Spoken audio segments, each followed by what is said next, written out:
Well, the current U.S. government system is of the same system and same structure that it's always been, and it's we can call it mislike, we can call it antipathy, but regardless, there is a difference in how the government treats and addresses black people or Africans in America in the way they do other. Can you give me a couple examples?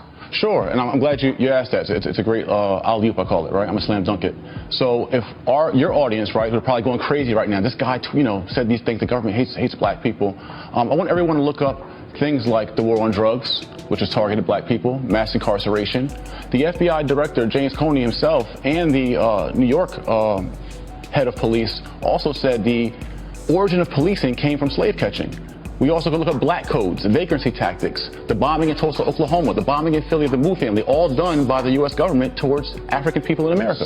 So you would say arresting people and keeping law and order is anti-black? By saying that, are you saying that black people inherently are the ones committing the crimes? No, what I'm saying is that having a system, a structure in place, right, from the post-freedom or enslavement of black people, and where a system was created called the convict leasing system by our government, and where the same year that slaves were free, they created laws called vagrancy tactics that made it illegal for blacks to be homeless and would lock blacks up and put them in a convict leasing system. But see, here's the thing. I hear what you're talking about with respect to America's history. Right. The same practices are happening today. Well, I see homeless people all over the place, but I still don't see where you're justifying your current anger toward America or the American government. I can see you being upset about what may have happened in the past, but you cannot say it's occurring. Of course it's changed. The fact that you're in this studio right now talking the way you are is the best proof in the world that it's changed. The fact that the 13th Amendment still says slavery was abolished except you commit a crime says that things are still the same. And when you have inmates working in prison, majority of whom are Africans in America, who are making 20 and 30 cents a day. Jay, why are the majority of people in prison of African descent? Because the African people in America were never repaired after their enslavement, after their Jim Crow, after the government redlined them, after the government never gave any restitution for the Holocaust enslavement of African people. So if you don't repair a people or you put them in ghettos, and you put them poor and uneducated in ghettos, you're going to get that kind of activity. It's interesting when we have this conversation, sometimes I drive home on the West Side Highway. It's a little cluttered, so I'll take the slow route. And I drive through some of my old neighborhoods that I lived in throughout Harlem. And I see them now, and they're becoming what they call gentrified. So it's the same neighborhood, the same buildings, but less graffiti, less garbage on the street. So what makes a ghetto a ghetto? Not the buildings, not the neighborhood, right? Correct. Right. So the way people treat the buildings in the neighborhood makes it a ghetto. Who can you blame that on other than the person in the mirror? There's two accountabilities. There is self-accountability for Africans in America, that we have to repair ourselves because of the trauma that we suffered.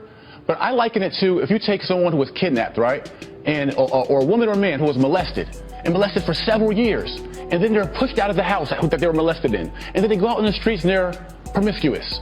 You blame them for being promiscuous, but you don't blame the person who caused the trauma. Yeah, it's a stretch. See, it's not a stretch. It's a stretch. Was there or was there not? So if there was never trauma for this kind of treatment, right? I'm talking about the human rights violations of Africans. We're talking about the individual, not the history. One thing, I got to tell you something. They come together, King.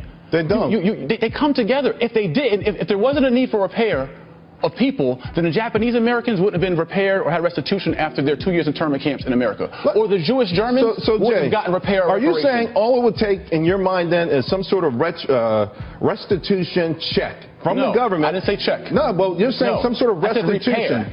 Repair aid, restoration. Let me tell you something. There are no black people in America right now who were ever slaves. Not a single one. Right. There are no white people in America at this point who were ever slave owners. Correct. Okay. But is there not residual effects of that? The overwhelming majority. Are there no residual effects of that? Not for the average person on either side. Is there no not for the average person for the either side. How did the black people get into the ghettos you talked about? You have to escape Did the government not redline black people, put red lines on the map? Google it if you don't know, King. The government put black people into ghettos through redlining. That created it. Jay. Is that right or wrong? Ultimately, we are in a point right now. Did the government not create COINTELPRO? A government program that broke up civil rights leaders and assassinated our people. Did the government not do that? You can put good people in a bad system. If the company culture is screwed up, then it's going to play out in the market? Well, the market for us is the treatment of African people in America. And it's proven by, Jane Elliott said it best. You can ask a room full of European Americans, white people, and ask them, will you trade places with the treatment of African American? And not one would say yes. If it was fair, they all would say, sure, I would.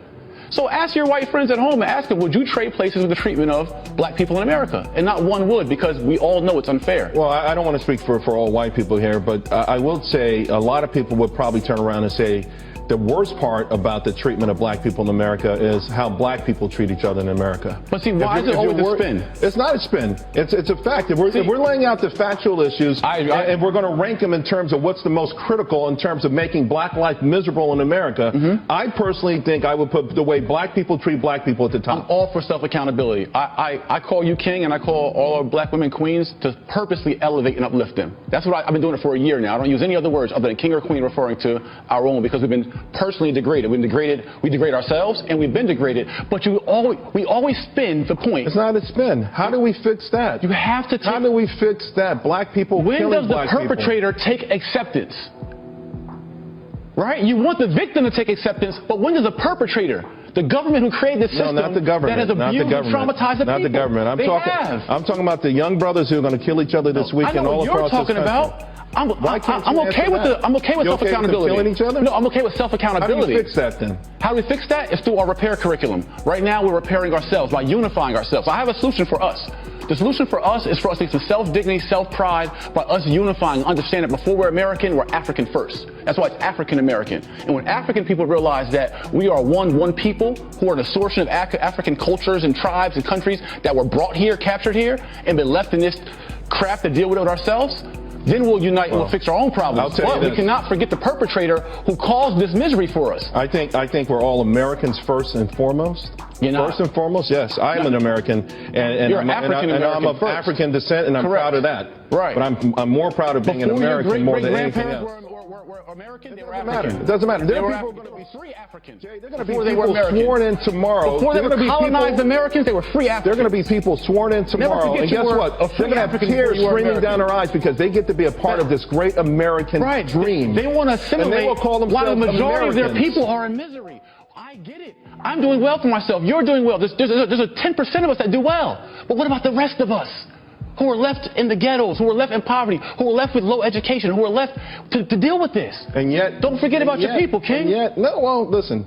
By saying being honest, who caused this misery for your people? Who caused this misery for your people? I know what system did. The misery I've seen in my own life, most of it against black people, have been at the hands of other and black people. And what's the other? The murders I've seen. The stabbings I've seen. Who put them in that condition? The harm I've seen. Who put them in that condition? Who broke them down that way? Okay, that's what I've seen. Who degraded them that way? Who demoralized them that way? Ultimately, Jay. Who dehumanized them that way? Where did they get that condition from, King? Jay, ultimately, it's not going to wash. It doesn't wash now. What's the root of black people being in the condition they are?